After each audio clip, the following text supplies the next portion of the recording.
Walang anumang naging kontribusyon sa kasal ang aking kliyente na si Ginang Lucia Reyes. Ang mga salitang yon, sinabi sa isang malamig at walang emosyon na boses ng abogado ni Alejandro, ay parang matatalim na bubog na tumusok sa katahimikan ng courtroom. Hindi kumurap si Lucia. Nakatitig lang siya sa sahig na gawa sa marmol, sa isang maliit na bitak malapit sa kanyang paa. Doon niya itinuon ang lahat ng kanyang atensyon para hindi niya maramdaman ang lamig na unti-unting gumagapang mula sa kanyang mga kamay, paakyat sa kanyang mga braso. Masyadong malamig ang aircon sa loob ng korte ng Makati, o baka naman ang sarili na niyang dugo ang nanlalamig. Sa loob ng 10 taon, patuloy ng abogado, ang tanging ginawa niya ay umasa sa tagumpay at yaman na pinaghirapan ng aking kliyente, si Mr. Alejandro Reyes. Siya ay naging isang pabigat, isang anino ng nakaraan na hindi na nababagay sa kasalukuyang estado sa buhay ni Mr. Reyes. Isang pabigat, isang anino. Napapikit si Lucia ng mariin. Sa dilim ng kanyang isipan, bigla siyang dinala ng isang alaala. Hindi sa malamig na korte, kundi sa isang maliit at maalinsangang kwarto sa Quezon City. Amoy ng piniritong tuyo at murang toyo. Ang ingay ng nag-iisang electric fan na pilit nilalabanan ang init ng tanghali. Nakaupo si Alejandro sa sahig, nakayuko sa mga papel na puno ng mga numero at plano. Ang kanyang mga mata ay pagod ngunit puno ng pangarap. Ang suot niyang sapatos, ang nag-iisa niyang disenteng pares, ay may butas na sa swelas. Kinabukasan, may mahalaga siyang meeting sa Makati. Kinabukasan din iyon, palihim na isinangla ni Lucia ang nag-iisang alahas na naiwan sa kanya ng kanyang ina. Ang kanyang wedding ring. Ang perang nakuha niya ay hindi malaki, pero sapat para mabilhan si Alejandro ng bagong sapatos. Isang sapatos na hindi kahiya-hiyang ipangtapak sa mundo ng mga mayayaman. Hindi yun nalaman ni Alejandro. Ang alam lang niya, bigla na lang siyang nagkaroon ng bagong sapatos. Idinilat ni Lucia ang kanyang mga mata. Ang bitak sa sahig ay naroon pa rin. Hindi gumagalaw. Katulad niya. Inangat niya ang kanyang tingin, pero hindi kay Alejandro. Sa halip napunta ang kanyang mga mata sa babaeng nakaupo sa likuran nito. Si Isabela Monteverde. Maganda, makinis ang balat, at balot sa mga damit na nagkakahalaga ng upa nila sa apartment noon para sa isang buong taon. May bahagyang nangiti sa mga labi ni Isabela, isang ngiti ng pagkapanalo at kunwaring awa. Dahil dito, Your Honor, sabi ng abogado, hinihiling ng aking kliyente ang diborsyo at ang buong pag-aari ng lahat ng assets ng Reyes Corporation dahil malinaw na ang lahat ng ito ay bunga lamang ng kanyang sariling pagsisikap. Pumikit ulit si Lucia. Isa na namang alaala. Gabi na. Tulog na si Alejandro, pagod mula sa maghapong pakikipag-usap sa mga posibleng investor. Si Lucia naman, sa liwanag ng isang maliit na lamp, ay nakayuko sa mga makakapal na libro. Mga libro ng batas, business law, corporate structures. Hindi siya abogado, pero natutunan niyang intindihin ang mga iyon. Gabi-gabi, pinag-aaralan niya kung paano bumuo ng isang kumpanya na matibay. Isang kumpanyang hindi kayang basta-bastang gibain. Isang legal na pader para protektahan ang mga pangarap ni Alejandro. Siya ang nagbasa ng lahat ng kontrata. Siya ang nag-ayos ng lahat ng papeles. Siya ang nakahanap ng mga butas sa batas na maaaring maging kapahamakan nila. Lahat habang si Alejandro ay abala sa pagiging mukha ng kumpanya. Hindi rin iyon nalaman ni Alejandro. Ang alam lang niya, ang kanyang kumpanya ay lumago nang walang anumang legal na problema. Mayroon ka bang gustong sabihin, Ginang Reyes? Tanong ng hukom. Ang boses nito ay tila nanggagaling sa malayo. Sa wakas, dahan-dahang inangat ni Lucia ang kanyang tingin at tiningnan ng lalaking minsan niyang pinangakuan ng habambuhay. Nakita niya si Alejandro, nakasuot ng isang mamahaling suit, ang buhok ay maayos na naka-view model at ang mukha ay seryoso. Pero ang mga mata nito, umiiwas. Hindi ito makatingin ng diretso sa kanya. Ang lalaking dati kaya niyang titigan habang natutulog ay isa ng ngayong estranghero. Umiling si Lucia sa hukom. Dahan-dahan. "Wala po, Your Honor," sagot niya. Ang kanyang boses ay mahinahon, walang bakas ng galit o pait. Kalmado ito, na para bang hindi buhay niya ang dinudurog sa mga sandaling iyon. Nakita niya ang bahagyang pagkunot ng noo ni Alejandro. Ang pagtataka. Siguro ay inaasahan nitong magwawala siya, iiyak o magmamakaawa. Pero wala. Ibinigay sa kanya ng kanyang abogado ang mga dokumento. Isang ballpen. Hinawakan niya ang ballpen. Naramdaman niya ang bigat nito. Bawat letra sa papel ay isang pako sa kabaong ng kanilang pagsasama. Pero ang kamay niya ay hindi nanginig. Isinulat niya ang kanyang pangalan, Lucia Santos Reyes. Sa huling pagkakataon, ang kanyang pirma ay malinaw at buo. Binalik niya ang mga papel, katahimikan. Pagkatapos ng ilang sandali na parang walang katapusan, nagsalita ang hukom. "Sa kapangyarihang ipinagkaloob sa akin ng batas," deklara nito, "ang kasal sa pagitan nina Alejandro Reyes at Lucia Santos Reyes ay opisyal ng winawakasan." Pumukpok ang martilyo ng hukom. Ang tunog niyon ay umalingaw-ngaw sa buong silid, malakas at pinal. Parang putok ng baril sa loob ng isang tahimik na simbahan. Tapos na. Hindi na lumingon si Lucia. Dahan-dahan siyang tumayo, inayos ang kanyang simpleng bestida, at nagsimulang maglakad papalabas.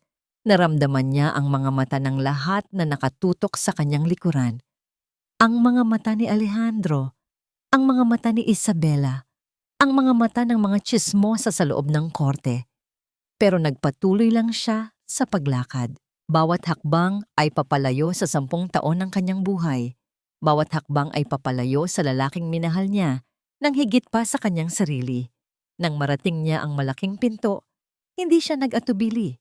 Binuksan niya ito at humakbang palabas, patungo sa liwanag sa labas, mag-isa. Pagkalabas ni Lucia sa courtroom, isang pakiramdam ng kalayaan ang bumalot kay Alejandro. Parang isang malaking tinik ang nabunot sa kanyang dibdib. Sa wakas, malaya na siya. Hindi sa kasal, kundi sa nakaraan. Malaya na siya sa anino, ng maliit na kwarto sa Quezon City, sa amoy ng tuyo at kanin, sa babaeng nagpapaalala sa kanya ng lahat ng yon. "Okay ka lang, sir?" tanong ng kanyang abogado. Tinapik siya sa balikat. Tumango si Alejandro, isang ngiti ang unti-unting sumilay sa kanyang mga labi. "Mas okay pa sa okay, attorney. This calls for a celebration." At isang pagdiriwang nga ang naganap. Ang kanyang penthouse unit, na tanaw ang buong city lights ng Makati, ay napuno ng mga matataas na tao sa lipunan. Mga kasosyo sa negosyo, mga investor, at mga maimpluwensyang personalidad. Ang hangin ay puno ng tunog ng mataginting na tawanan, pagtama ng mga wine glass, at musikang nagpapahiwatig ng karangyaan. Sa gitna ng lahat ng yon, si Alejandro ang hari. "Congratulations, Alejandro!" bati ng isang kasosyo, si Mr. Tan. "A new chapter for you and the company." "The best chapter yet, Mr. Tan," sagot ni Alejandro. Ang boses ay puno ng kumpiyansa. Itinaas niya ang kanyang baso. Sa tabi niya ay si Isabela, nakasuot ng isang kumikinang na itim na gown na tila ginawa para lang sa kanya. Bumabagay siya sa lugar. Bumabagay siya sa tabi ni Alejandro. "Perpekto." "Isabela, my dear," sabi ni Alejandro. Sapat na malakas para marinig ng mga nasa paligid nila. Kinuha niya ang isang maliit na kahon mula sa kanyang bulsa at binuksan ito. Sa loob, isang kwintas na diamante ang kumislap sa ilalim ng mga ilaw. Napasinghap ang mga nakakita. "Alejandro?" Bulong ni Isabela, ang kanyang mga mata ay nagningning. "Para sa reyna ng aking bagong imperyo," deklara ni Alejandro habang isinusuot ang kwintas sa leeg ni Isabela. Nagpalakpakan ang mga tao. Si Alejandro ay napangiti. Ito ang buhay na nararapat para sa kanya. Hindi ang buhay na kasama ang isang babaeng Ang kaya lang pag-usapan ay ang presyo ng galunggong sa palengke. Lumapit ulit si Mr. Tan. I must say, Alejandro, you handled the situation cleanly, walang gulo. Ngumisi si Alejandro. Lucia was never one for confrontations. Tahimik lang yon. Itinunga niya ang kanyang wine. She was an anchor, Mr. Tan. A beautiful memory, yes, but an anchor nonetheless. It was time to sail. Nagtawanan sila. Maya-maya, iniwan ni Alejandro ang kanyang mga bisita at lumabas sa malawak na balcony. Ang malamig na hangin ng gabi ay sumalubong sa kanya. Sa ibaba, ang mga ilaw ng syudad ay parang mga bituin na nakalatag sa kanyang paanan. Naalala niya ang sarili niya, 10 taon na ang nakalipas. Isang payat na binatang puno ng pangarap, pero butas ang bulsa. Ngayon, lahat ng nakikita niya, halos abot kamay na niya. Ako ang gumawa nito, sabi niya sa sarili. Ako lang, ang mga sakripisyo ni Lucia, ang mga gabing puyat niya, ang mga alahas na isinangla niya. Lahat ng yon ay nabura na sa kanyang isipan. Ang mga yon ay naging maliliit at hindi importanteng detalye sa kanyang engranding kwento ng tagumpay. Naramdaman niya ang pagyakap ni Isabela mula sa likuran. Ang lalim ng iniisip mo, bulong nito. Humarap si Alejandro at hinawakan ang mukha ni Isabela. Iniisip ko lang na sa wakas, lahat ay nasa tamang lugar na. Hinalikan niya ito. At sa sandaling iyon, naramdaman niya na kumpleto na ang kanyang mundo. Biglang nag-vibrate ang kanyang cellphone sa bulsa. Kinapan niya ito at tiningnan ang screen. Direk Sanchez, Cebu Project. Ang operations director niya. Ibinalik niya ang cellphone sa bulsa. Hindi mo ba sasagutin? Tanong ni Isabela. Umiling si Alejandro. Mamaya na yan. Mga maliliit na bagay lang. Let's not ruin the night. Ngumiti siya at hinila pabalik si Isabela sa loob, pabalik sa ingay at sa selebrasyon. Kinabukasan na nagising si Alejandro na masakit ang ulo, pero magaan ang pakiramdam. Ang sikat ng araw ay tumatama sa sahig ng kanyang silid. Tahimik na ang penthouse. Bumangon siya, nagtimpla ng kape, at binuksan ang kanyang laptop sa kitchen island. Plano niyang i-review ang mga sales report. Pagbukas niya, isang email notification ang agad na sumalubong sa kanya. Galing sa legal department ng Cebu City Hall. Ang subject line ay nakasulat sa malalaking letra at kulay pula. Urgent. Stop work order. Reyes Cebu Tower Project. Biglang nawala ang epekto ng alak sa kanyang sistema. Nanlamig ang kapeng hawak niya. Napatingin siya sa mga salitang yon. Hindi makapaniwala. Isang stop work order? Paano? Perpekto ang lahat ng papeles nila. Siya mismo ang... Hindi. Hindi siya. Si Lucia. Si Lucia ang nag-ayos ng lahat ng yun noon. Isang stop work order? Paulit-ulit na binigkas ni Alejandro ang mga salita na parang sa pag-uulit nito ay magbabago ang kahulugan. Pero hindi. Ang mga pulang letra sa screen ng kanyang laptop ay nanatiling matigas at hindi nagbabago. Isang pagkakamali lang ito. Isang simpleng clerical error. Iyon ang sinabi niya sa kanyang sarili. Agad siyang naligo, nagbihis, at nagmaneho papunta sa opisina. Ang pakiramdam ng kalayaan na naramdaman niya kahapon ay napalitan ng isang maliit na pag-aalala. Parang isang batong bumara sa kanyang lalamunan. Anong ibig sabihin nito? Tanong ni Alejandro. Ang boses ay matigas habang ibinabagsak ang printout ng email sa lamesa ng conference room. Ang kanyang legal team, 3 magagaling na abogado, ay nakaupo sa harap niya. Ang mga mukha ay seryoso. Pinag-aaralan pa namin, sir. Sabi ni Attorney Diaz, ang pinaka-senior sa kanila. Base sa dokumento, mayroon daw irregularity sa land title conversion permit na isinumite natin 5 taon na ang nakalipas. Kumunot ang noo ni Alejandro. Irregularity? Paanong nagkaroon ng irregularity? 5 taon na ang nakalipas niyan. At si Lucia, maingat yon sa mga ganyang bagay. Nagkatinginan ang mga abogado. Iyon na nga po ang problema, sir, sabi ng isa pa. Sinubukan naming hanapin ang original copy ng permit sa mga file natin pero hindi namin makita. Ang tanging mayroon tayo ay ang certified true copy at ngayon, kinukwestiyon ng City Hall ang authenticity nito. Tumayo si Alejandro at nagsimulang maglakad-lakad. So anong gagawin natin? Humanap kayo ng paraan. Bayaran kung sino ang kailangang bayaran. Hindi na ganoon kadali, sir. Malumanay na sagot ni Attorney Diaz. May bagong administrasyon sa Cebu. At ang utos ay galing mismo sa opisina ng mayor. Napaka-imposibleng may papeles tayong nawawala. Ang sistema ng pag-file na binuo para sa kumpanya, perpekto iyon. Hindi basta-basta nawawala ang dokumento doon.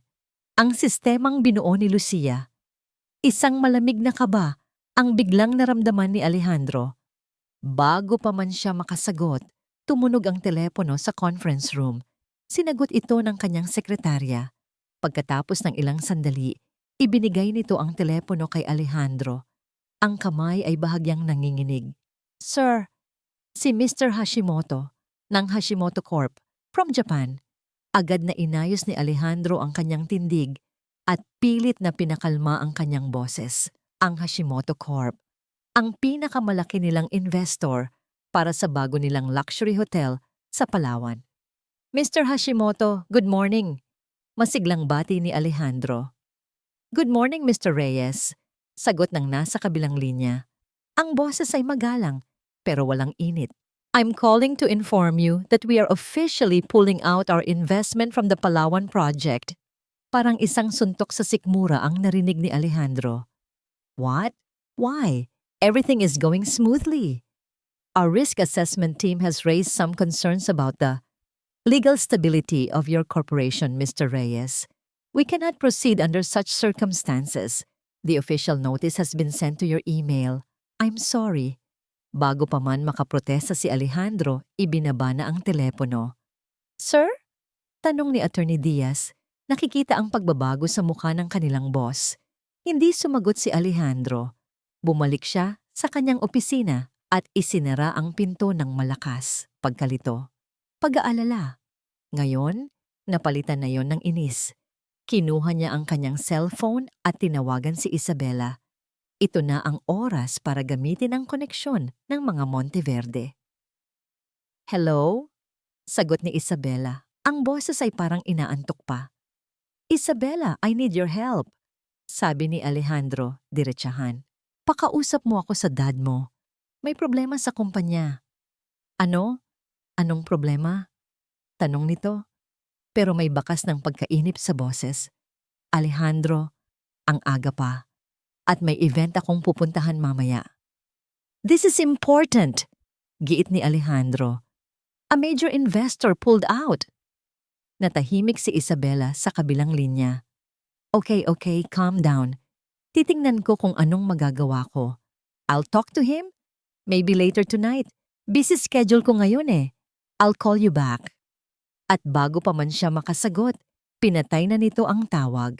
Napatitig si Alejandro sa kanyang cellphone. Maybe later tonight? Ang reyna ng kanyang imperyo ay abala para tulungan ang kanyang hari. Isang tawa, walang saya, ang kumawala sa kanyang bibig. Ang pakiramdam ng pagiging makapangyarihan ay unting naglalaho, napapalitan ng pakiramdam ng pag-iisa. Tumingin siya sa paligid ng kanyang opisina. Ang mamahaling kasangkapan, ang mga tropeyo ng tagumpay, ang malawak na bintanang salamin, na tanaw ang syudad na kanyang sinakop. Lahat ng ito ay tila nangungutya sa kanya. Kinuha niya ang isang basong kristal sa kanyang minibar. Walang laman. Tinitigan niya ito, ang sarili niyang refleksyon ay nababaluktot sa hugis nito. Sa sobrang inis at pakiramdam ng kawalan ng magawa, malakas niyang ibinato ang baso sa pader. Ang tunog ng nabasag na salamin ay umalingaw-ngaw sa tahimik na opisina. Kasabay nito, bumukas ang pinto. Ang kanyang Chief Financial Officer, isang matandang lalaki na palaging kalmado, ay pumasok na namumutla ang muka at halos hindi makahinga. "Sir," nagsimula ito, ang boses ay nanginginig. "What is it now, Mr. Cruz?" Sigaw ni Alejandro. Napalunok si Mr. Cruz. "Sir, tumawag po ang bangko. Lahat ng mga pangunahing account ng kumpanya na-freeze po lahat." Habang ang palasyo ni Alejandro sa Makati ay unti-unting nagkakalamat, daan-daang kilometro ang layo, sa isang tahimik na bayan sa Batangas na amoy alat ng dagat, si Lucia Santos Reyes ay nagsisimula palang magtayo ng sarili niyang kanlungan. Ang kanyang opisina ay hindi malaki. Wala itong mga mamahaling kasangkapan o malawak na tanawin ng syudad. Gawa sa kahoy ang kanyang lamesa. Ang mga dingding ay puti at simple, pinalamutian lamang ng ilang mga naka-frame na litrato ng magagandang tanawin sa probinsya. Ang tanging maririnig ay ang mahinang ugong ng aircon at ang malayong tunog ng mga alon na humahampas sa dalampasigan. Dito, may kapayapaan. Nakaupo si Lucia, seryosong nakatingin sa mga papeles sa kanyang harapan. Hindi ito mga corporate contract o financial statement. Ito ay ang kwento ng isang babae, isang ina ng dalawa, na gustong umalis sa poder ng isang mapang-abusong asawa. Sa ibabaw ng folder ay may isang litrato ng babaeng may pasa sa braso. Hindi awa ang nakita sa mga mata ni Lucia. Ito ay isang matigas na determinasyon. Tumunog ang kanyang cellphone, isang simpleng ringtone na hindi nakakagulat. Isang numero mula sa Manila. Ang kanyang dating abogado. "Attorney David," sagot niya. Ang boses ay kalmado. "Ma'am Lucia, magandang umaga po," sabi ng abogado sa kabilang linya. May pag-aalala sa boses nito. "Tumawag lang po ako para i-update kayo. Tungkol sa Reyes Corporation." Hindi nagsalita si Lucia. Hinintay lang niya ang sasabihin nito. "Ma'am, nagkakagulo na po sila. Isang stop work order sa Cebu. Isang malaking Japanese investor ang umatras. At kanina lang, nabalitaan ko, na-freeze daw po ang lahat ng bank accounts ng kumpanya." Pinakinggan ni Lucia ang lahat ng yon nang walang anumang reaksyon. Tiningnan niya ang litrato ng babaeng may pasa. "Ganoon po ba?" sabi niya sa wakas. Hindi ito tanong. Isa itong pagkilala sa isang katotohanang matagal na niyang alam na darating. "Ma'am, hindi ko po maintindihan," sabi ng abogado. "Ang mga legal na pundasyon ng kumpanyang iyon, kayo po ang nagtayo. Imposibleng magkaroon ng ganitong mga problema. Maliban na lang kung..." Hindi tinapos ng abogado ang kanyang sasabihin. Hindi na kailangan. "Salamat sa update, attorney," sabi lang ni Lucia. "Ma'am Lucia," nag-aalangan ng abogado. "Si Sir Alejandro, desperado na raw po." Muli, katahimikan. Pagkatapos ng ilang sandali, isang alaala ang pumasok sa isip ni Lucia. Isang alaala ng kanyang ama. Isang gabi, maraming taon na ang nakalipas bago pa man niya makilala si Alejandro. Ang kanyang ama, isang payat ngunit may dignidad na lalaki na may mga matang katulad ng sa kanya, ay ibinigay sa kanya ang isang luma at makapal na kwaderno na balot sa leather. "Ano po ito, Itay?" tanong niya. "Lahat ng pinag-aralan ko sa buong buhay ko bilang abogado, nandyan sa loob niyan," sabi ng kanyang ama. "Hindi lang mga batas, kundi mga istruktura. Mga paraan para bumuo ng isang bagay na hindi kayang tibagin. Mga paraan para magtago ng kapangyarihan sa likod ng simpleng mga salita."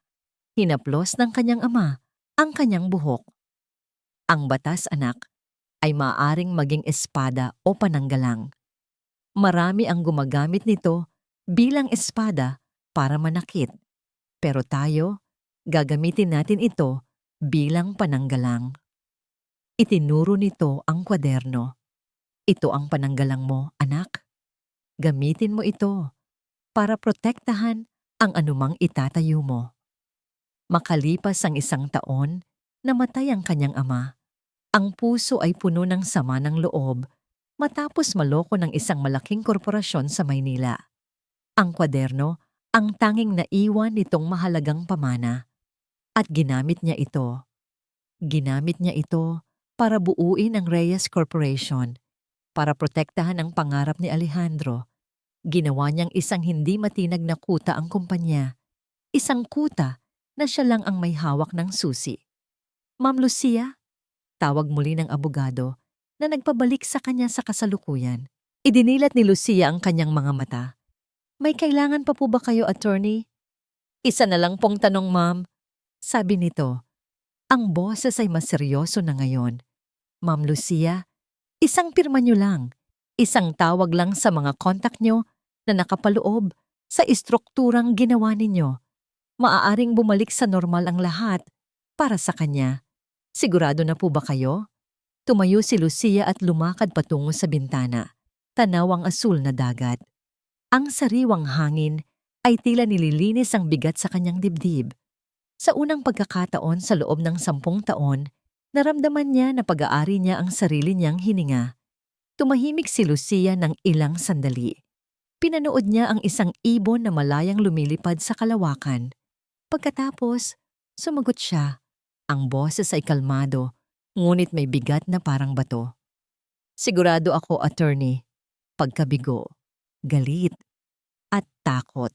Ito ang tatlong emosyon na naghahalo sa dibdib ni Alejandro habang mabilis niyang pinapatakbo ang kanyang mamahaling sasakyan sa mga kalsada ng Makati. Ang mga nagtataasang gusali na dati niyang tinitingala nang may pagmamalaki ay tila mga higanteng humuhusga sa kanya ngayon.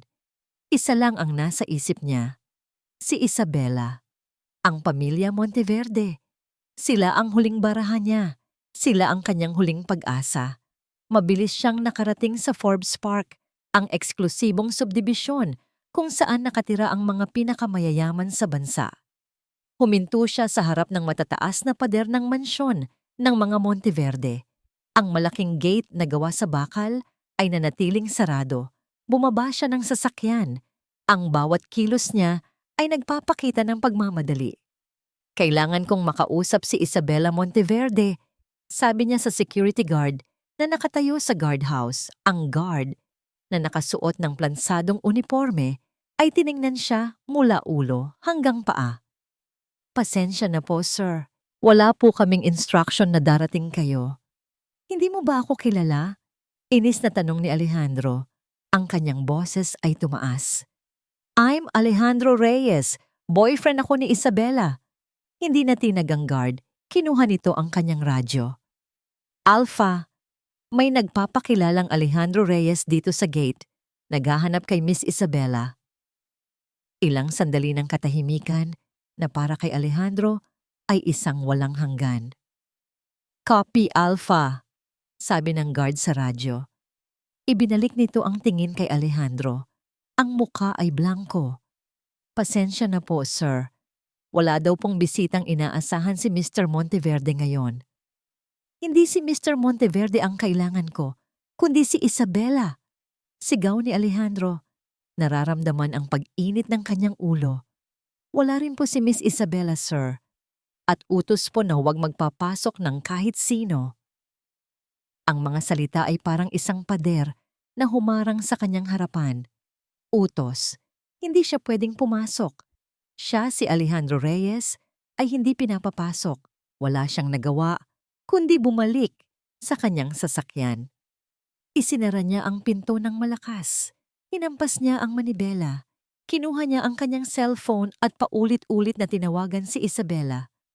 Pindot, ring, walang sagot. Pindot, ring, walang sagot. Pindot, ring, dumiretso sa voicemail. Hindi ito ginagawa sa kanya ni Isabela. Hindi. Baka tulog pa ito, o baka nasa gym, o baka... Habang tumatagal, lalong umiinit ang araw. Ang loob ng kanyang sasakyan ay nagsimulang maging kulungan. Ang bawat segundong lumilipas ay parang isang dagok na lalong nagpapabigat sa kanyang dibdib. Ang lahat ng kumpiyansa niya kahapon ay parang bulang naglaho. Matapos ang halos 1 oras na paghihintay, biglang umilaw ang screen ng kanyang telepono. Isabela Monteverde calling. Isang malaking hininga ng ginhawa ang kanyang pinakawalan. Agad niyang sinagot. Isabela, thank God. Nasaan ka? I've been trying to call you. Sabi niya. Ang boses ay puno ng desperasyon at kaunting panunumbat. I'm busy, Alejandro. What do you want?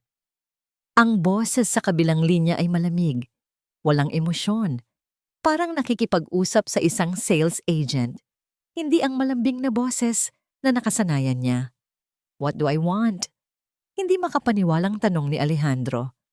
Isabela, the company is in trouble. My accounts are frozen. I need to talk to your dad. Natahimik si Isabela sa kabilang linya. Narinig ni Alejandro ang mahinang tunog ng musika sa background. Nasa labas ito. About that. Nagsimula si Isabela, ang boses ay maingat. Nakausap ko na si Dad. And, anong sabi niya? He can help, right? He just needs to make one call. My dad thinks. Huminto ito sandali. He thinks it's not a good idea for me, for our family, to be involved in your mess. Ang salitang mess. Gulo. Tila isang sampalang salitang yon kay Alejandro. Mess? Anong ibig mong sabihin? This is just a temporary problem. Is it, Alejandro? Tanong ni Isabela. Ang boses ay may bahid na ng pangiinis. Look, I can't talk right now. Maybe we should take a break muna. Hanggang maayos mo ang mga problema mo. A break? You're breaking up with me? Now? I have to go, Alejandro. Goodbye. Click. Ang tunog ng pagbaba ng telepono ay mas malakas pa sa isang pagsabog sa pandinig ni Alejandro. Nakatitig lang siya sa cellphone. Ang mga salita ni Isabela ay paulit-ulit na tumatakbo sa kanyang isipan. Your mess? Take a break. Goodbye. Isang malakas na sigaw ang kumawala sa kanyang lalamunan. Puno ng galit at pagkabigo. Paulit-ulit niyang hinampas ang manibela. Arg! Hindi! Hindi! Sa sandaling iyon, sa loob ng kanyang mamahaling sasakyan, sa harap ng mansyon na simbolo ng kapangyarihan na ipinagkait sa kanya, naramdaman ni Alejandro ang isang bagay na matagal na niyang hindi naramdaman. Hindi lang galit, hindi lang pagkabigo.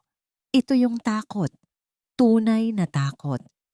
Habang siya ay nakayuko sa manibela, nanginginig sa galit at kawalan ng pag-asa, muling tumunog ang kanyang telepono. Ang pangalan ng kanyang sekretarya ang lumabas sa screen. Sinagot niya ito. Ang boses ay paos. What? Ang boses ng kanyang sekretarya sa kabilang linya ay nanginginig. Sir, nagpapatawag po ng emergency board meeting ang mga board members. For what? Sabi po nila. Huminto ang sekretarya. Tila natatakot sabihin ang susunod.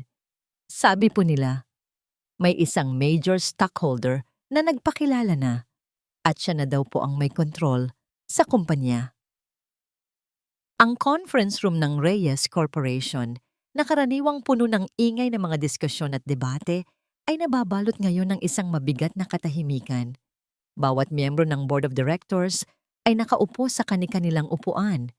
Ang mga mukha ay seryoso at hindi mabasa. Walang nag-uusap, walang nagtitinginan. Ang tanging maririnig ay ang mahinang tunog ng kanilang mga paghinga at ang pag-ikot ng sekundaryo ng malaking orasan sa dingding. Para kay Alejandro, ang bawat tiktak ng orasan ay parang isang martilyong pumupukpok sa kanyang sentido. Sino? Sino ang major stockholder na ito? Paano? Ang alam niya, hawak niya ang mayorya ng lahat ng voting shares. Imposible. Maliban na lang kung ang pinto ng conference room ay bumukas. Pumasok si Alejandro, sinubukang ayusin ang kanyang gusot na damit at itago ang gulo sa kanyang isipan. Sinubukan niyang magmukhang kalmado, magmukhang may kontrol pa rin siya sa sitwasyon. Good morning, sabi niya. Ang boses ay pilit na pinatatag. Walang sumagot. Lahat ng mga mata ay nakatutok sa kanya, ngunit ang mga tingin nila ay kakaiba. Hindi ito galit, hindi rin awa. Ito ay pag-iwas, pag-iingat. I understand you called for this meeting. Patuloy ni Alejandro, umupo sa kanyang karaniwang upuan sa pinakadulo ng mahabang lamesa. May I know what this is about? Sino ang sinasabi ninyong... Hindi na niya natapos ang kanyang sasabihin. Ang malaking pinto sa kabilang dulo ng silid ay muling bumukas. Dahan-dahan. Unang pumasok si Attorney David, ang dating abogado ni Lucia. Kasunod niya ay dalawa pang lalaking nakasuot ng itim na suit. Ang mga mukha ay seryoso at propesyonal. At sa likuran nila, pumasok ang isang babae. Huminto ang paghinga ni Alejandro. Pati ang pag-ikot ng mundo niya ay tila huminto rin. Si Lucia. Pero hindi ito ang Lucia na kilala niya. Hindi ito ang Lucia na nakasuot ng simpleng bestida at tsinelas na amoy kusina. Hindi ito ang Lucia na laging nakayuko at tahimik sa isang sulok. Ang babaeng pumasok ay nakasuot ng isang kulay itim na pantsuit na perpektong bumagay sa kanyang katawan. Ang kanyang buhok ay maayos na nakapusod, nagpapatingkad sa kanyang mukha na ngayon ay may magaang na makeup. Ang kanyang mga mata, ang mga matang dati puno ng pag-unawa at pagmamahal, ay ngayon ay matalas, kalmado, at puno ng isang kapangyarihang hindi pa nakikita ni Alejandro kailanman. Naglakad siya papasok sa silid. Bawat hakbang niya ay may bigat. Bawat hakbang niya ay may tiwala sa sarili. Ang kanyang suot na stiletto heels ay lumilikha ng isang matatag na tunog sa sahig na gawa sa marmol. Isang tunog na umalingaw-ngaw sa nakabibinging katahimikan. Walang nagsalita. Lahat ay napatingin sa kanya. Sino siya? Anong ginagawa niya dito? Bulong ng isang miyembro ng board. Si Alejandro ay nanatiling nakatitig. Hindi makapaniwala. Lucia, anong ginagawa mo dito? Hindi siya pinansin ni Lucia. Nagpatuloy siya sa paglakad hanggang sa marating niya ang kabilang dulo ng lamesa. Ang upuan na, para sa chairman, ang upuan ni Alejandro. Tumayo si Attorney David sa tabi niya.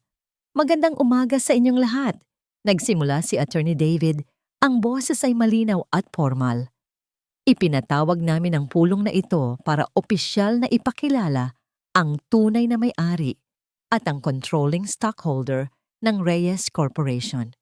Binuksan ng abogado ang isang itim na briefcase at inilabas ang isang folder na puno ng mga dokumento. Ibinigay niya ang mga kopya sa bawat miyembro ng board.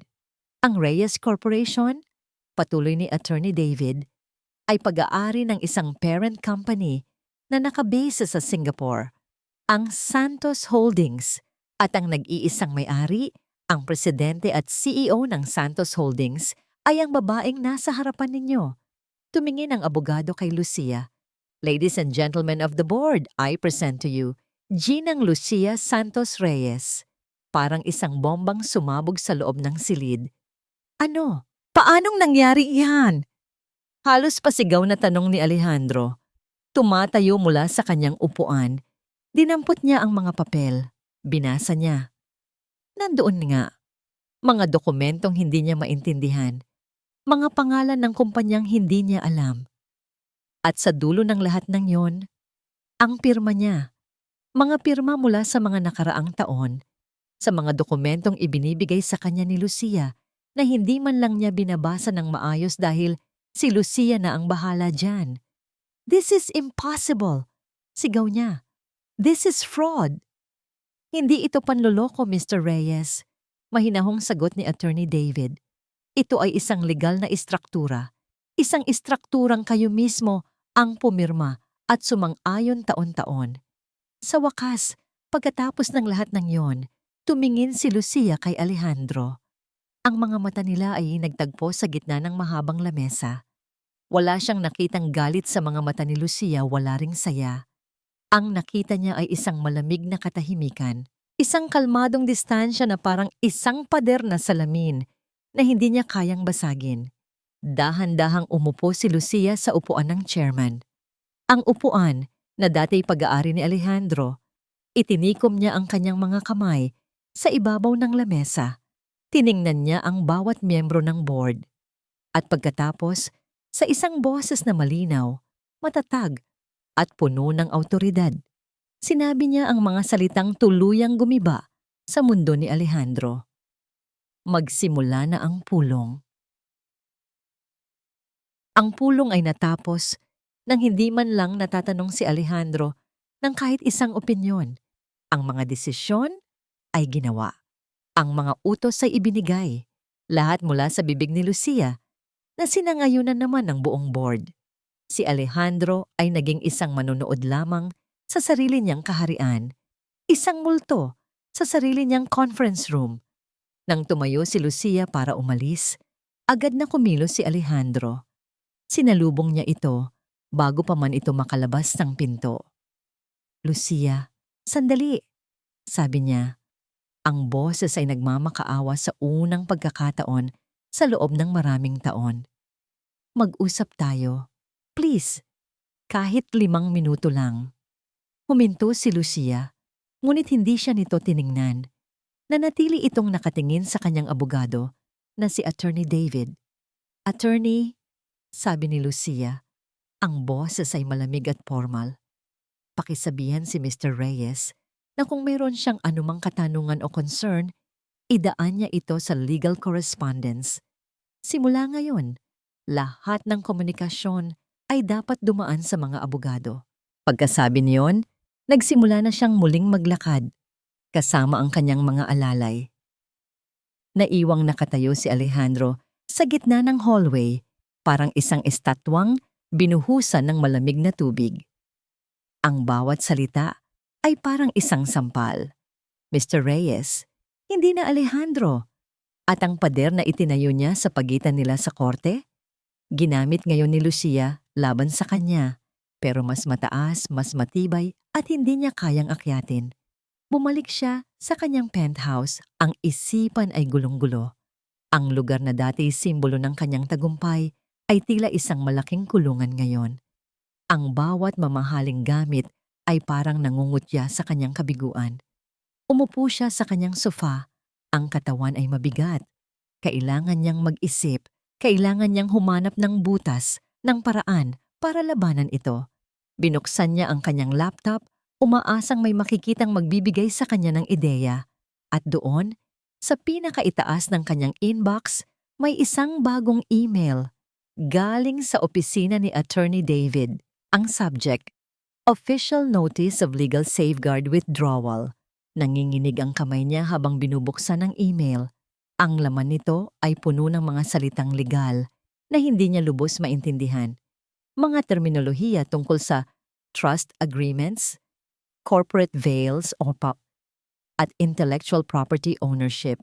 Pero sa dulo ng lahat ng iyon, may isang pangungusap na malinaw pa sa sikat ng araw. Dahil dito, opisyal nang binabawi ni Ginang Lucia Santos Reyes bilang may-ari ng Santos Holdings ang lahat ng legal protective structure na nakapalibot sa lahat ng operasyon at assets na personal na pinangangasiwaan ni G. Alejandro Reyes. Hindi niya naintindihan ang teknikal na kahulugan, pero naramdaman niya ang ibig sabihin nito sa kanyang kaluluwa. Ang matibay na pader na itinayo ni Lucia sa paligid ng kanyang imperyo, ang pader na nagpoprotekta sa kanya mula sa mga kaso, sa mga buwis at sa mga kaaway sa negosyo, ay binabakbak. Isa-isa, ang pakiramdam ay parang hinuhubaran siya sa gitna ng isang bagyo, iniiwang nakahubad at walang kalaban-laban. Sa sobrang gulat at pagkalito, itinulak niya ang laptop palayo. Tumayo siya at binuksan ang malaking telebisyon sa kanyang sala para lang may ibang ingay siyang marinig bukod sa kumakabog niyang dibdib. Isang business news channel ang nakabukas at ang mukha na bumungad sa kanya sa screen ay mas masahol pa sa isang bangungot. Si Mr. Monteverde, ang ama ni Isabela. Nakangiti ito habang ini-interview. At sa kasalukuyang market volatility, nakikita ng Monteverde Corporation ang isang magandang opportunity. Sabi ni Mr. Monteverde, ang mga mata ay kumikinang na parang isang buwitreng nakakita ng mamatay na hayop. May ilang mga kumpanya ngayon na biglang naging vulnerable. At kami, bilang isang matatag na korporasyon ay laging handang samantalahin ang mga ganoong pagkakataon para sa isang hostile takeover. Hostile takeover, vulnerable. Biglang nag-ugnay ang lahat sa isipan ni Alejandro. Ang paglapit ni Isabela. Ang pag-uudyok nito, nahiwalayan niya si Lucia. Ang bigla nitong paglaho. Ang pag-atras ng mga investor. Ang pag-freeze ng kanyang mga account. Hindi ito nagkataon lang. Ito ay isang plano, isang perpektong bitag. At siya, ang akala niya'y napakatalinong hari, ay isa lang palang tupa na masayang naglakad papasok sa katayan. Ang lakas sa kanyang mga tuhod ay biglang nawala. Napaluhod si Alejandro sa gitna ng kanyang malawak at mamahaling sala. Ang siyudad sa labas ng bintana ay nagpatuloy sa pag-ikot, walang pakialam sa pagguho ng kanyang mundo. Ang lahat ng kanyang pinaghirapan, lahat ng kanyang ipinagmalaki, ay gumuho sa loob lamang ng ilang araw. Wala na siyang kapangyarihan, wala na siyang pera, wala na siyang babaeng mahal niya, at ang babaeng minsan niyang itinapon ay ang may hawak pala ng lahat. Habang siya ay nakaluhod doon, napapalibutan ng katahimikan at ng kanyang pagkawasak, biglang nag-vibrate ang kanyang cellphone sa sahig. Dahan-dahan niya itong inabot. Isang text message mula sa isang numerong hindi nakarehistro. Binuksan niya ito. Wala itong text. Isa lang itong litrato. Isang luma at medyo kupas na litrato. Nakita niya ang isang mas batang bersyon ni Lucia. Nakangiti. Katabi ang isang matandang lalaki na kamukhang kamukha nito. Malamang ay ang kanyang ama. Pareho sila ng mga mata. Nakatayo sila sa harap ng isang maliit at simpleng gusali. Sa itaas ng pinto, may isang signboard na gawa sa kahoy. Nakaukit dito ang mga salita na bumasag sa anumang natitirang pag-asa sa puso ni Alejandro. Santos and Associates Law Firm. At sa ilalim nito ang address, Batangas City.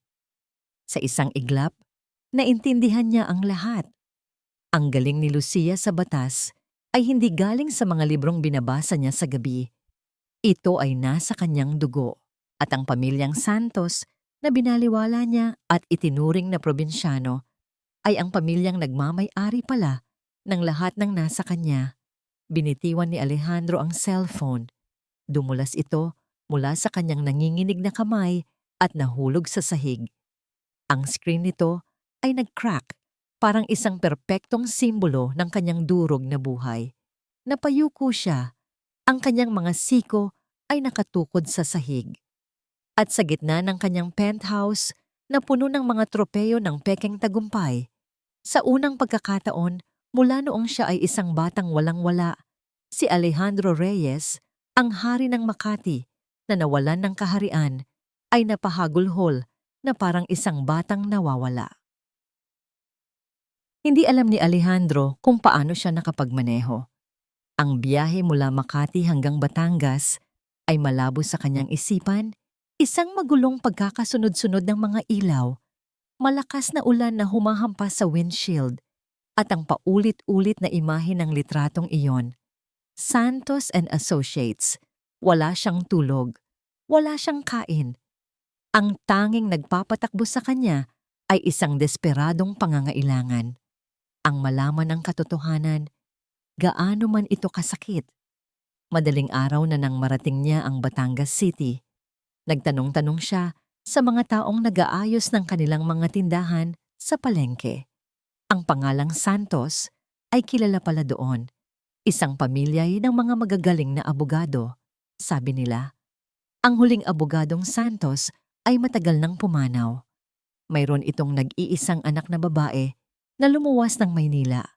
Sinundan ni Alejandro ang mga direksyon na ibinigay sa kanya na nagtapos sa isang kalsadang nasa gilid ng dagat. Doon, nakita niya ang isang simpleng bahay na puti. May malawak na beranda na nakaharap sa karagatan. Ito ang bahay na nasa likod ng lumang litrato. Huminto siya. Ang ulan ay tumila na. Nag-iwan ng isang mamasa-masang hangin at kulay abong kalangitan. Nanginginig ang mga binti niya habang bumababa siya ng sasakyan. Naglakad siya papunta sa gate. At doon, sa beranda, nakita niya si Lucia. Nakaupo ito sa isang silyang yantok, may hawak na tasa ng kape. Nakatingin ito sa dagat, tila malalim ang iniisip. Hindi ito nagulat na makita siya. Tila ba inaasahan na nito ang kanyang pagdating. Lucia, sabi ni Alejandro. Ang boses ay paos at basag. Dahan-dahan itong lumingon. Walang emosyon sa kanyang mukha. Alejandro, bakit? Ito lang ang salitang lumabas sa kanyang bibig. Isang salitang puno ng 1,000 tanong. Ang pamilya mo, ang apelyidong Santos. Ano ang lahat ng ito? Tumayo si Lucia at sumandal sa rehas ng beranda. Ang akala mo ba, nagkataon lang ang lahat, Alejandro, na ang isang simpleng babaeng probinsyana ay natutong magpatakbo ng 1 bilyong pisong korporasyon sa pagbabasa lang ng libro? Isang mapait na ngiti ang sumilay sa kanyang mga labi.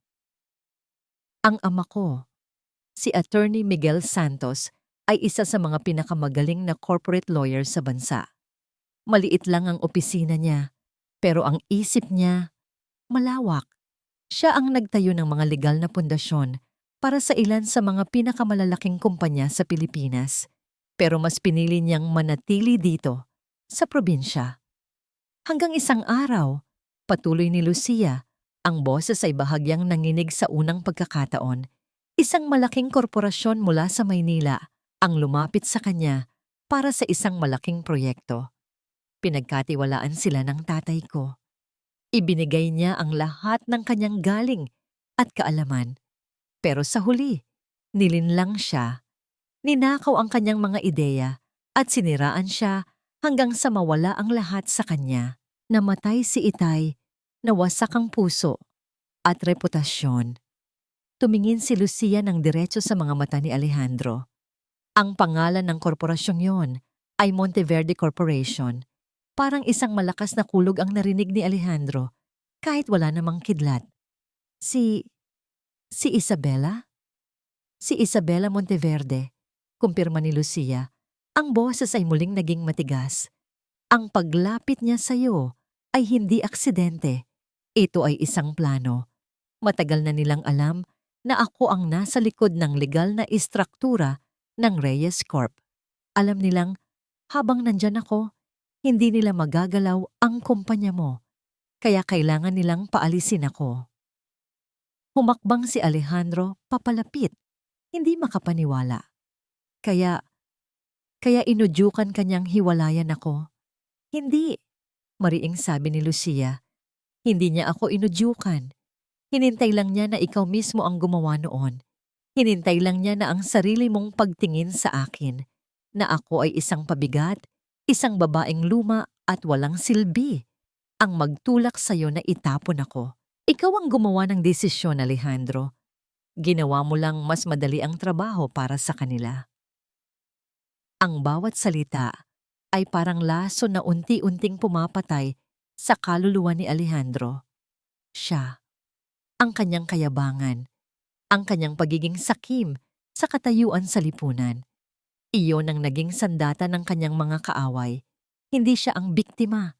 Siya ang kusang nagbukas ng mga pinto para sa mga magnanakaw. Ang buong kumpanya, bulong ni Alejandro, ang boses ay halos hindi na marinig. Ang lahat ng pinaghirapan ko, ang lahat ng pinaghirapan natin, pagtatama ni Lucia. Ang istrukturang iyon ay ang huling obra maestra ng tatay ko. Ito ang kanyang pananggalang. Ipinamana niya sa akin at ginamit ko ito para protektahan ka, para protektahan ang mga pangarap mo. Sa loob ng 10 taon, hinarangan ko ang lahat ng posibleng kaso, lahat ng banta, lahat ng panganib na hindi mo man lang namalayan. Humakbang si Lucia papalayo, pabalik sa loob ng bahay. Huminto siya sa may pinto. Pero ang isang pananggalang ay para lang sa mga taong gustong maprotektahan. Sabi niya, hindi na lumingon. Hindi kita sinira, Alejandro. Pinabayaan lang kitang harapin ang sarili mo. Isinara niya ang pinto. Nag-iwan kay Alejandro na mag-isang nakatayo sa beranda, hinahampas ng malamig na hangin mula sa dagat, habang ang bigat ng buong katotohanan ay tuluyang dumagan at dumurog sa kanya. Lumipas ang ilang linggo. Ang pangalan ni Alejandro Reyes, na dati laging laman ng mga business column at society pages, ay biglang naglaho na parang bula. Ang ingay ng kanyang pagbagsak ay kasing bilis ng kanyang pagsikat. Ang tangkang hostile takeover ng Monteverde Corporation ay nabigo sa isang paraang kahiya-hiya. Nang subukan nilang pasukin ang sistema ng Reyes Corporation, natuklasan nila ang isang masalimuot na network ng mga legal na landmine at booby trap na inilatag pala ni Miguel Santos maraming taon na ang nakalipas. Ang bawat hakbang nila para sirain ang kumpanya ay nagiging isang bitag na bumabalik sa kanila. Nagbubukas ng kanilang sariling mga kahinaan sa batas. Ito ay isang legal na obra maestra. At sa gitna nito, ang bagong CEO na si Lucia Santos Reyes ay kalmadong pinanood ang lahat. Isang umaga, sa dating conference room ni Alejandro, humarap si Lucia sa press. Ang kanyang hitsura ay simple pa rin, ngunit ang kanyang presensya ay hindi maikakaila. Ang Reyes Corporation ay nananatiling matatag, deklara niya. Ang boses ay malinaw at hindi nanginginig. Ang anumang banta sa katatagan nito ay matagumpay na nating nalampasan. Isang reporter ang nagtaas ng kamay. Ma'am Reyes, may mga ulat na personal na nag-file ng bankruptcy si G. Alejandro Reyes. May komento po ba kayo rito? Tumingin si Lucia sa reporter. Walang bakas ng pagkatuwa o galit sa kanyang mukha. Ang mga personal na desisyon ni G. Reyes ay hindi nasakop ng kumpanya. We wish him well. Pagkatapos ng press conference, sa parehong araw, inilunsad niya ang isang proyekto na matagal na niyang pinaplano. Sa isang maliit na event na dinaluhan ng mga abogado at social workers, opisyal niyang ipinakilala ang Santos Legal Foundation. Ang pundasyong ito, sabi ni Lucia sa kanyang maikling talumpati, habang nakatayo sa tabi ng isang malaking litrato ng kanyang ama, ay alay sa alaala ng aking ama, si Attorney Miguel Santos. Ang layunin nito ay magbigay ng libreng tulong legal sa mga kababaihan, mga babaeng minamaliit, inaabuso at pinagkakaitan ng kanilang karapatan sa loob man o labas ng kanilang mga tahanan. Dahil ang batas, patuloy niya, ang mga mata ay nagningning, ay hindi dapat maging isang espada na ginagamit ng malalakas para saktan ang mahihina. Ito ay dapat maging isang pananggalang para sa lahat. Mayroong pag-asa at inspirasyon sa hangin. Naramdaman ni Lucia ang isang uri ng katuparan na hindi maibibigay ng kahit anong yaman o posisyon sa korporasyon. Ito ang kanyang tunay na tagumpay. Ito ang legacy ng kanyang ama. Samantala, sa isang maliit at madilim na bar, sa isang sulok ng Maynila, ang balita tungkol sa paglulunsad ng Santos Foundation ay ipinapalabas sa isang maliit na TV na nakasabit sa dingding. Isang lalaki, nakaupo mag-isa sa bar, ang nanonood. Ang kanyang mukha ay may tumubong balbas, ang kanyang mga mata ay walang buhay. Ang kanyang mamahaling damit ay napalitan na ng isang simpleng t-shirt. Walang sino man sa bar ang nakakilala sa kanya bilang ang dating makapangyarihang si Alejandro Reyes. Pinanood niya si Lucia sa screen, ang babaeng minsan niyang tinawag na pabigat at anino, ay nagniningning na ngayon, nagbibigay ng liwanag sa iba. Narinig niya ang bawat salita nito, pananggalang. Isang mapait na ngiti ang sumilay sa kanyang mga labi. Uminom siya mula sa kanyang baso. Ang lasa ng murang alak ay mapait, pero hindi kasing pait ng pagsisisi na araw-araw niyang nilulunok. Bumalik si Lucia sa kanyang opisina sa Batangas kinagabihan, pagod ngunit masaya. Pagpasok niya, may isang maliit na package na nakapatong sa kanyang lamesa. Walang pangalan ang nagpadala. Kinuha niya ito. Magaan lang, dahan-dahan niyang binuksan ang kahon. Sa loob, nakalagay sa isang piraso ng itim na tela, ay isang bagay na halos nakalimutan na niya. Isang simpleng bracelet na gawa sa maliliit na kabibe. Ito ang bracelet na ginawa niya noong dalaga pa siya. Ang bracelet na isinangla niya, maraming taon na ang nakalipas para ipambili ng gamot para sa lagnat ni Alejandro. Noong nagsisimula pa lang sila at wala pang pera, hindi na niya ito nakita muli. Paano? Paano ito nakabalik sa kanya? Hinawakan ni Lucia ang bracelet. Naramdaman niya ang gaspang ng bawat kabibe sa kanyang mga daliri. Isang alaala ng kahapon, isang simbolo ng sakripisyong binaliwala. At sa paghawak niya rito, sa kabila ng lahat ng sakit at pait, isang butil ng luha ang pumatak mula sa kanyang mga mata. Hindi dahil sa lungkot, kundi dahil sa isang pagtatapos. Isang kabanata ng kanyang buhay ang tuluyan ng nagsara. Lumipas ang isang taon, ang Santos Legal Foundation ay naging isang kanlungan para sa maraming kababaihan. Sa ilalim ng pamumuno ni Lucia, hindi lang ito nagbigay ng tulong legal, kundi pati na rin ng pag-asa. Si Lucia Santos Reyes, ang pangalan na dating nakatago sa likod ng apelidong Reyes, ay naging isang simbolo ng lakas at katarungan. Isang hapon, nakatayo si Lucia sa labas ng kanyang opisina sa Batangas, pinagmamasdan ang paglubog ng araw sa dagat. Ang kalangitan ay kulay kahel at rosas, isang payapang tanawin. Ma'am Lucia, tawag ng isang batang abogada, isa sa mga tinutulungan niya sa foundation. May isa pa pong kliyente na naghihintay. Ngumiti si Lucia. Sige, papasukin mo na siya. Bago siya pumasok sa loob, tiningnan niya ang kanyang suot na bracelet. Ang bracelet na gawa sa kabibe. Ito na ang nagsisilbi niyang paalala, araw-araw. Isang paalala ng kanyang pinanggalingan at ng lakas na natagpuan niya sa sarili niyang katahimikan. Hindi na niya ito kailanman huhubarin. Natagpuan niya ang kapayapaan, hindi sa paghihiganti, kundi sa pagtulong. Hindi sa pagpapatunay na mali si Alejandro, kundi sa pagpapatunay na tama ang landas na pinili niya para sa kanyang sarili. Ang kanyang kaligayahan ay hindi na nakatali sa sino mang lalaki. Ito ay pag-aari na niya. Sa kabilang banda, sa isang magulo at maingay na distrito ng Maynila, malayo sa kinang ng Makati, isang lalaki ang nag-aayos ng mga kahon sa isang maliit na bodega. Si Alejandro, ang kanyang dating makisig na pangangatawan, ay medyo pumayat. Ang kanyang mga kamay, na dati sanay lang sa pagpirma ng mga tseke, ay may kalyo na ngayon. Nagtatrabaho siya bilang isang logistics assistant sa isang maliit na kumpanya. Walang nakakakilala sa kanya. Para sa kanila, siya lang si Alex, isang tahimik na empleyado na laging ginagawa ng maayos ang kanyang trabaho.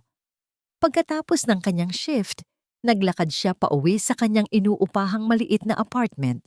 Hindi ito penthouse. Ang tanawin mula sa bintana niya ay hindi mga skyscraper, kundi mga bubong ng kalapitbahay at mga sampayan. Umupo siya sa isang simpleng upuan. Binuksan niya ang isang maliit na baul na kahoy. Sa loob nito, iisang bagay lang ang laman, isang luma at kupas na litrato. Ang litrato nila ni Lucia noong bago pa lang silang mag-asawa, nakatayo sa harap ng isang beach, masaya at puno ng pangarap. Ito na lang ang tanging bagay na itinira niya mula sa dati niyang buhay. Pinaghirapan niyang hanapin at tubusin ang bracelet na gawa sa kabibe mula sa sanglaan na pinagbentahan ni Lucia noon. Ginamit niya ang natitira niyang pera para doon, Ogie. Ang pagpapadala nito kay Lucia, nang walang pangalan, ang huling bagay na ginawa niya para makonekta sa dati niyang buhay.